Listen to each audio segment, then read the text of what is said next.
guys? Welcome back finally to OTA Clips. It has been many months now, 2, 3 months. This channel has been dormant, but we're back. Of course, I'm Griff, joined by my co-host of Outside the Arena, Mac Rommel. And before we get started today, just want to say, make sure to subscribe to both this channel. We'd really appreciate it to get these numbers up, but also to our main channel, Outside the Arena. If you still have not there, go check out our interview we did with Mets beat writer Tim Healy. Very good interview, some very interesting points and stories made. We had a really fun time talking to Tim. Make sure to go check him out everywhere as well. But obviously, as you read in the thumbnail of this video, it's going to be Julio Jones we're talking about today. Obviously, a few days after the trade, we wanted it to process, go through, make sure everything got completed, and it did. So Julio Jones, who wear number 2 for the Tennessee Titans, a team that I didn't see being the team that would end up landing him, but they did. They gave up a 2022 second-round pick and a 2023 fourth-round pick, and in return, they got Julio Jones as well as a 2023 sixth-round pick. Salary implication-wise, Mac will kind of talk about that and whatnot. It's a little confusing, but Mac, I'll start with you here. I mean, what were your initial thoughts of the trade when you heard the news? And I mean, I guess we can start with. Let's start with Tennessee. What the implications are for them now that they have acquired a superstar talent like Julio Jones. Yeah, so I mean, this trade was kind of confusing. If you saw where we were predicting Julio Jones to go in our podcast on Outside the Arena a few weeks ago, I kind of thought that the Titans wouldn't be the team that he would go to. AJ Brown, he was recruiting him, obviously, and he's making those jokes. He could recruit anyone now, whoever the Titans want him to recruit. But aside from that, the Titans, they're going to have a great offense. I mean, Ryan Tannehill, he's proven he could be a great quarterback, a quarterback that could lead the team very far in the playoffs, coming from the Miami Dolphins. He was injury prone, but now he's proven he's much better. He's improved, and he has a team around him, and he can get things done. But now you add Julio Jones to this offense. Derrick Henry, you already know he's going to be getting it done. He could even possibly, in my opinion, break the rushing record this season with the 17th game added. But then wide receivers, you have Julio Jones, and then you have A.J. Brown, Josh Reynolds. So you have all these guys you can just throw the ball around to and make plays. So the offense is not really what I'm worried about. It could be a top 5 offense if they reach their potential, in my opinion. But defensively is where the questions are going to come in. I mean, Jeffrey Simmons, Harold Landry, you have guys that are going to be able to contribute. But is this defense ready enough to lead the team to win the division and go far in the playoffs? I'm not so sure about that. You lose Adoree Jackson, you lose a bunch of guys, and you're adding Bud Dupree. But it's just, I'm trying to think of the way to word it. Their defense is subpar right now. It's not up to a playoff caliber defense right now. But you give it some time. If they can rely on this offense like some other teams are, you're looking at the Chiefs. They don't have a great defense. They have a great offense. So I think that's what the team is trying to replicate. It's hard to do that if you don't have Patrick Mahomes. But if you're able to get this offense rolling, put points up on the board, you could win some games, and you could fight for the division. In the division, you have the Jags, you have the Colts, you have the Texans. I don't think they're going to have any problems getting above the Jags or the Texans. It's really going to be between them and the Colts. And I think the question is, Titans, their defense. For the Colts, is Carson Wentz going to be healthy? Is Carson Wentz going to play well? And for the defense of the Colts, there's no question that their great offensive line is great. Jonathan Taylor is great. Receivers are a bit lackluster. You have some guys that can get it done. But it's really between the Colts and the Titans. Could the Titans defense be better than that Colts offense? And that's going to be the real question. I'm not sure if they're going to be able to, but the Titans offense, they are set, and the Colts are going to have to put up a fight if they want to win this division. I think for Tennessee, it's an interesting move. I think with what they gave up, it's a great move in their perspective. In terms of giving up a second-round pick and a fourth-round pick, it's whatever. To get a guy like Julio Jones, I know he's 32 years old. The last year or so may kill you, but it's a good move. I think it's a very smart move for a team that's trying to compete. What I'll say about it is, it doesn't change my opinion very much on the Tennessee Titans, and here's why. You look at this roster last year, who they had. They had Corey Davis. They had Jadeveon Clowney. They had guys like Adoree Jackson, like you mentioned. They had all these other kind of pieces that they lost. They lost a lot in free agency this offseason, and they didn't really gain too much. They obviously gained Bud Dupree, who will be a big boost for them defensively. But in terms of all the other positions, it feels like they kind of, they obviously lost Corey Davis, but now you do replace him with Julio Jones. So to me, the offense is going to be kind of in a similar spot. I mean, I think it's going to be better, but I don't think it's going to be at a stardom level. You also got to remember they lose Jonnu Smith, who was a huge red zone target for them last year. He broke out onto the scene. So they lost all these pieces. And I know we had a comment actually on the video we talked about from some user, shout out to them if they're watching this, saying how we were wrong about the Titans and whatnot and how this offense will be extremely dominant. I'm not saying this offense is not going to be dominant. I think it's been a very good offense. You got to remember a few things with Julio Jones here. Last season was a very injury-riddled season, and he's getting up there in age. He's going to be 32 years old historically as a receiver. Guys have not lasted extremely late into their years. Obviously, you can look at guys like Larry Fitzgerald as exceptions to that, but there's been guys who have kind of fallen, prone to injuries and whatnot later in their careers. Julio only played 9 games last year, and we saw the injury bug really affect them. Obviously, if he's on the field, he's going to be great, but can he stay healthy? That could be a problem. I don't doubt this offense. I think with Derrick Henry and A.J. Brown, this is going to be a fantastic offense, but you got to remember they lost a few pieces. Their O-line is good, but guys like Taylor Lewan have struggled to really remain healthy and whatnot. So, we got to really see. For me, I think Tennessee's going to have a great offense, but to me, I agree with you, Mac. I think that defense is just the spot where I'm looking at it. I'm not seeing, if you want to look at the Titans as a playoff team, I agree. I think this is a good team. I think they made the playoffs. But are they going to be able to take that next step and become a championship team? And the answer is no. This team is not a championship roster right now. They have a good offense. They have an okay defense, but they're just not going to be a championship roster just the way they're built. Their secondary has holes in it. You obviously do have Kevin Byard, the safety, who is fantastic. But if you look at this roster, are they a championship team? Probably not. And I don't even know if they're the best team in their division. I think if Carson Wentz has a resurgence and can really find things out, I think the Indianapolis Colts are the team to beat. You'll get a great defense, a great O-line. They're going to have a great rushing attack. They're going to be able to knock it out of the park. So I think for the Titans, good move overall. I really like the move for what they had to give up. But in terms of, is this a championship team now? I just don't think so quite yet. I just think there's still work to do on that defense. Caleb Farley, a guy they drafted, he can have a big impact. That could be a game changer for them and really take this defense to another level. I think Caleb Farley could be huge for them. Yep, I completely agree. I think it's just waiting and seeing if all these young guys could hit, all these injury-prone guys stay healthy, especially on defense. Bud Dupree, you tear an ACL. That's a hard one to come back from, a hard injury to come back from. But we know the type of player he was. He get 10-plus sacks in a season very, very easily. You bank on him. If he's healthy, this defense can be very good. You mentioned Caleb Farley. If his back, his neck, whatever it is, have no problems, you have a solid number 1 corner who could play on the outside and do very well against some of the better receivers in this league. You go out, you draft Elijah Molden, a very good corner in this draft as well. So it's just a lot of young guys you're relying on. You have Kevin Byard, Amani Hooker at safety.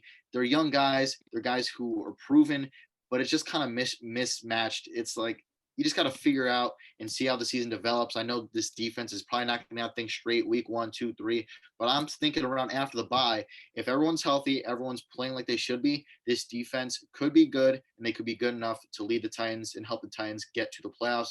But yeah, for the Colts, it's really about Carson Wentz. But if Carson Wentz doesn't play up to his potential, I don't think, no matter how bad this defense is, I think the Tennessee Titans will win this division. Yeah, I agree with that. I think Carson Wentz, if he's not playing good, the Titans are for sure the favorites in this division. I think it'll be interesting to see. I guess the next question, we did talk a little bit about championships and whatnot and where they rank. Before we move on to the state of the Atlanta Falcons, I guess I can start. For me, at least, I think Tennessee right now, I'm talking about teams that are better than them. I'd take the Chiefs over them. I'd take the Browns over them. I take the Bills. I take the Ravens. Personally, I think the Colts are going to be better, so I take the Colts. You can make an argument with Miami, New England, and them are kind of in that group right there. You could throw Pittsburgh in there. So that's kind of where I have them. I kind of have them as a top six best team right now, maybe 5th, depending on if the Colts are really good. But to me, looking at the top 4 specifically, I think you can make it, number 5 debatable. But with the Cleveland Browns, the Kansas City Chiefs, the Buffalo Bills, and the Baltimore Ravens, I just don't see them being on that same tier with those teams. Maybe they could catch the Ravens. The Ravens, I feel like, are the closest to them. But to me, I think those 4, I just don't think they're going to crack the top 3. I don't think they're going to be in another. I think those top 3 are really in another level right now compared to those other teams. Yep. Chiefs, Bills, Browns. they're on a complete another level. So I have them from probably the same range as you, 5 to 6. You're going to be fighting with. I think the Miami Dolphins are probably who they're closest to in the AFC right now. I think if somehow the Colts they win the division, I think it's going to be the Miami Dolphins. It'll be the Tennessee Titans who are fighting for one of those wild card spots. The Dolphins, they have pieces. They just have to prove could they get it done with Tua. And I think it's kind of the same thing with the Titans right now. It's like they have what they need to get there and put themselves over the top, but it's just could they do it? We haven't seen enough yet. We haven't seen them work together. And I think that's where the questions are going to be. I'm 5, 6, around that range. But yeah, Chiefs, Bills, Browns, Ravens potentially. And as you said, Patriots, I kind of like their move with Mac Jones. And then you get Christian Barmore in the second. So I think if Mac Jones comes in, he plays well whenever Cam Newton is done starting, that the Patriots will arguably and possibly be up there with some of those teams. But yeah, I think it's right now it's too early to tell for the Titans and then Miami Dolphins as well. They could prove it. And if they do prove it, I think they could even jump up there and be in top four conversation in my opinion. But right now it's too early, and I think that's the problem with the Titans. You have to wait and see what happens during the regular season. It's a wait and see game with a lot of these teams. Injuries will likely play a big factor. Obviously, the Titans on paper do not look to be as deep as a team like the Cleveland Browns per se, which we've talked about a lot. But moving on, obviously, we don't want to talk too much about just Tennessee here. So we're going to talk about the Atlanta Falcons here. Obviously, a team that is, seeking to get younger. They obviously went and got Kyle Pitts, the phenomenal tight end out of where the hell did he get? Florida. So the offense is, it's young now with Calvin Ridley, Kyle Pitts. They got some really good young pieces there. Matt Ryan obviously still is the quarterback, but Mac, obviously for the Falcons, it's a move where they wanted to get the salary off the books and whatnot. They want to get the rookie contract signed and done.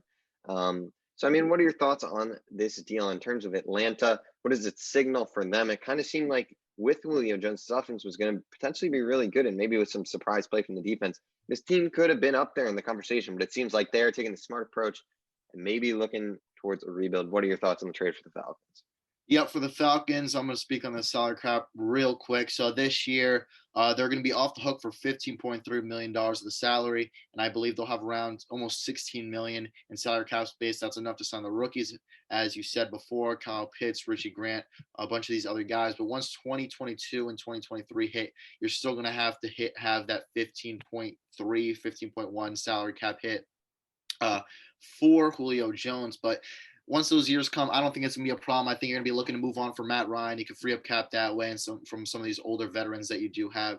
This is a team where you got old guys and you got young guys. You're building around Calvin Ridley. You're building around Kyle Pitts, and then you bring in Mike Davis, who will hopefully be a contributor here. Hopefully next year we'll get a younger running back. But this team, they're trying to get younger now. It's an old roster, and defensively, you have AJ Terrell, Richie Grant.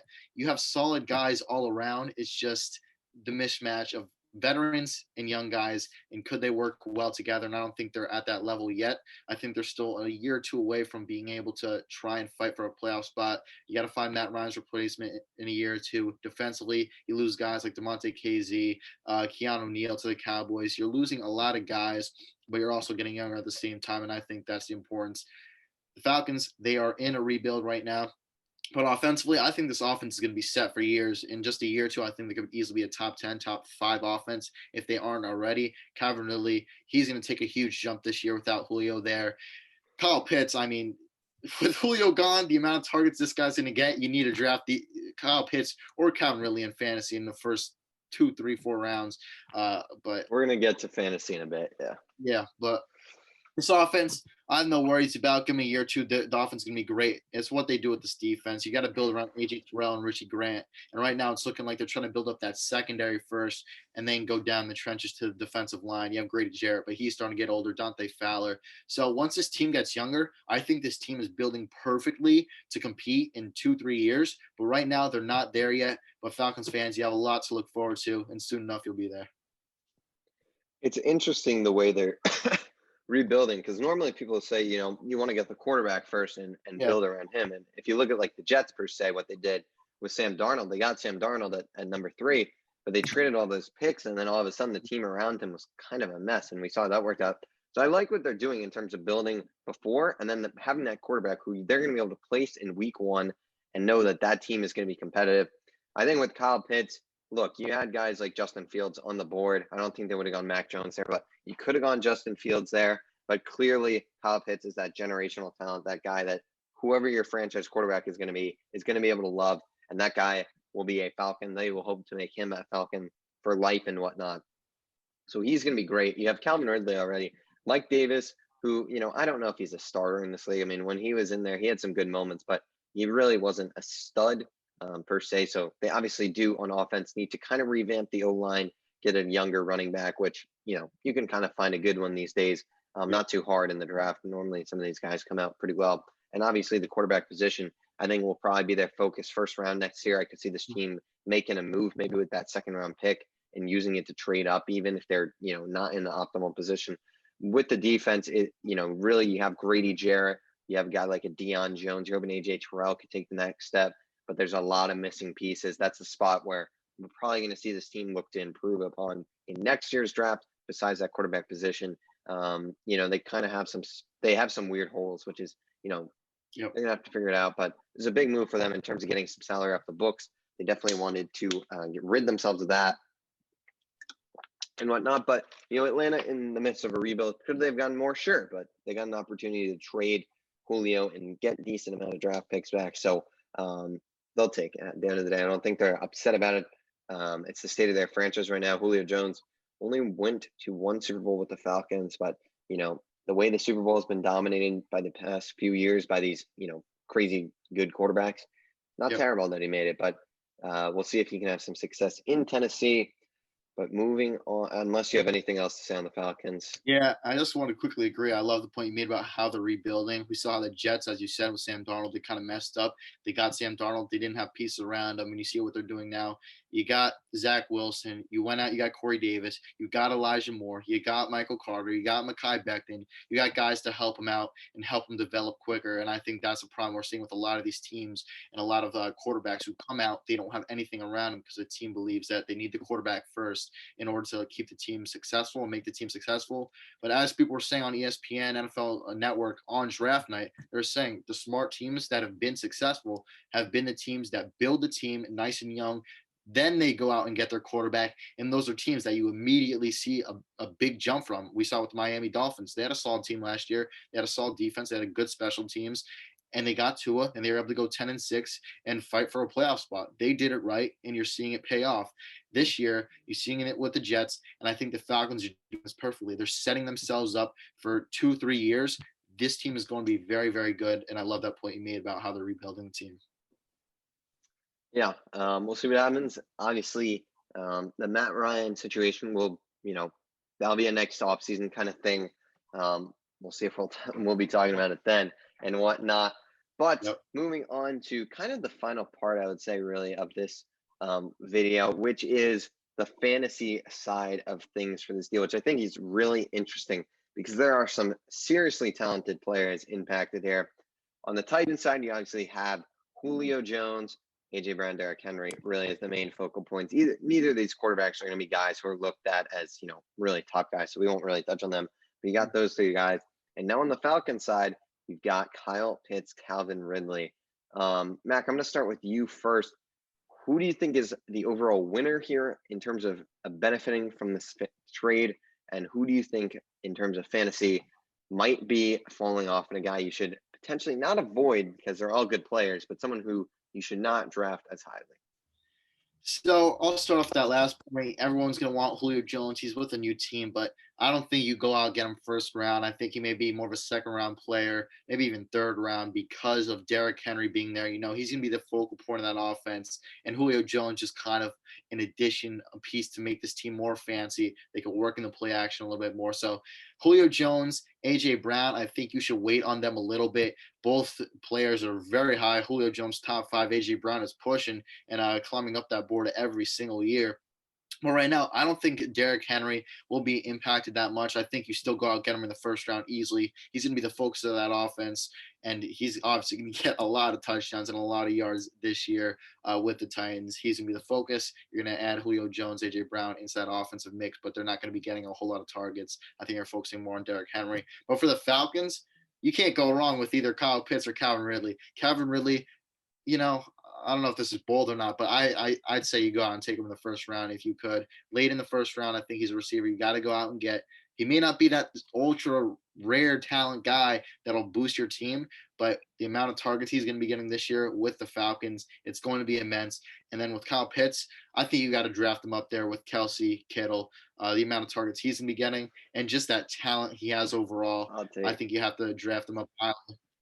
Even though it may take some time for him to develop and get and hit that stride, I think soon enough, in 4 or 5 weeks, this guy is going to be a monster. He's going to be getting a lot of targets, and most of all, he's going to be getting a lot of touchdowns. I'm going to start with the Kyle Pitts point. I think Kelsey is in a different tier to Kittle and Waller in terms of fantasy right now. I think, where they're projecting him in terms of being first round talent. I think Pitts for me falls more in the Waller Kittle territory. I think he's going to be in that range. I think you can't go wrong with any of those guys. I think Pitts has a lot of secret upside though, because of the talent, obviously, and also the fact that he's going to be a top option on a dominant passing offense, which we know. And with Calvin Ridley, I think this instantly boosts him into the top 5 in the fantasy rankings, maybe the top 3. I mean, I think if Aaron Rodgers playing in Green Bay, I think you have Devontae Adams up there. I think another guy, Tyreek Hill, is always going to be considered to be up there. It might be Calvin Ridley next, to be honest. You can look at Stephon Diggs. You can look at DeAndre Hopkins. But that's probably your top 5 right there. And Calvin Ridley is now in that top 5 for me. So I think Calvin Ridley is a guy you have to go out and get. I don't know about the first round for me. I'm more of a guy who likes to focus on running backs in the first round, or unless you're a superstar kind of talent, which is in this case this year going to be Travis Kelce, which I personally think people should wait on, but he is a 20-point kind of player, so I understand the move. But Devontae Adams is a guy who, with Aaron Rodgers, will probably go in the first round as well. But I can see Calvin Ridley going in the second round. Where those kind of receivers fall. I mean, if he's available in the third round and you're picking, you 100% should take him, no matter who's on the board. That's a no-brainer in my eyes. And with AJ Brown, Julio Jones for me, not a guy I would take in the second or third round. Just I'm basing it off of doing various mock drafts and whatnot on ESPN and where they kind of had him falling. They kind of had him in the 40 rankings beforehand. And I kind of like that in terms of where he would go in terms of being a 4th or 5th round pick. And then there's some upside with Julio, obviously a new team. He hasn't really had too many touchdowns in Atlanta. They never really used him as an end zone kind of guy. So maybe here in Tennessee, he'll be a guy who can get 10 plus touchdowns. But to me, age wise, he's reaching that peak where it's a little untrustworthy. Yeah, obviously you're going to have the big games, but with AJ Brown, Derrick Henry there, you don't really know. So for me, Julio Jones is a guy I would be a little reluctant on. AJ Brown, a guy who for me was a guy who I didn't have too highly ranked beforehand for some reason. I started, re-looking at the stats and whatnot, probably reconsidering him. I would probably have him in my top 10 if I redid that video we did a few weeks back. But now, in terms of where he was projected on ESPN, I know it was early third round. Probably wouldn't go with him there. I'd probably lean towards a 4th round kind of pick for him, early 4th, late 3rd. I think that's a good spot for him. I think he's going to be good, no doubt, but obviously there's a lot of competition there. And in terms of Derrick Henry, I don't think it's really going to affect him too much. Obviously, I think it's going to actually benefit him. You're going to have more coverage and attention. Yeah, you're going to have more attention paid to Julio Jones and AJ Brown. You're not just going to be able to leave, one side. Before with just AJ Brown, it's a little easier because the rest of the wide receivers aren't very good. But now with Julio, they're going to have to pay a lot of attention to both sides of the field. If you line them up on different sides, it's going to be trouble. So I think Derrick Henry might have more opportunities this year. He's going to have those red zone opportunities. So I'd still eye Derrick Henry. Personally, I think he could go number 1. 100% should be in the top 3. And if he is there past that, you got to take him over guys like Alvin Kamara. I think you got to take him over Saquon Barkley. I believe he is better. I mean, it seems like he finishes top 2 every year. I mean, we saw that McCaffrey crazy year, but last year I believe Derrick was the best. So I'd take Derrick Henry pretty high, and I don't think it's going to change. I think he'll only get better as a result of it. So that's kind of how I see those fantasy players changing and whatnot. Yeah. Yep, Derrick Henry. I mean, I think he's still easily that number 1 pick. I mean, Christian McCaffrey, maybe. How is he going to come back from that injury? But Derrick Henry, I think you're still taking with that number 1 overall pick. And yeah, as you said, I think it's going to benefit him having Julio Jones. You're not stacking the box. You're not having 8 guys in the box every single play to stop him. And you still couldn't stop him with 8 guys in the box. Even taking 1, 2 guys out of there to try and stop Julio Jones and AJ Brown. I think Derrick Henry is going to be a beast once again this year. easily the first pick for me. I don't even think there's a debate there, in my opinion. Yeah, I agree. I think Julio Jones. Oh, I think, yeah, I agree. Derrick Henry should be in that top slot potentially. I mean, we both had him ranked number 1 in the rankings a few weeks ago. We'll probably do some more rankings coming up and whatnot. Definitely have some guests coming out on the main channel, like we said earlier. Go check out our main channel Outside the Arena for weekly content, usually posted on Sunday. That's been kind of the main story there. So once again, go check out Outside the Arena, the main YouTube channel. And yeah, hope you guys, OTA Clips, we're back. I guess that's kind of the thing. We're back finally. We're back, baby. We're gonna roll. We're gonna keep doing these, especially before I go to college. We gotta start banging out some videos. That's gonna be a little bit different. So we'll probably have to do like a little recap video or update video on how things are gonna work. Once I go away for college, I might not be on as much, but I'm definitely still going to come on for episodes here and there. We'll get into that a little bit more eventually. But as always, thank you all for watching this episode of OTA Clips. As Griffin said, make sure to go to our main channel Outside the Arena, like, comment, subscribe. There, we're going to be doing interviews, weekly episodes, as he said. Also, make sure to go to Apple Podcasts and Spotify. It's also Outside the Arena on there. If you can't watch the video, audio will be available there, so you can listen in the car, wherever it may be. And if you want to reach out to us, if you want to come on, talk football, baseball, basketball, whatever it may be, come on OTA Clips. Reach out to us on Instagram. My Instagram is mac.rommel. Griffin's Instagram is Griffin Sonic. And our podcast Instagram is Outside the Arena Podcast. As always, we appreciate you guys for watching and stay safe.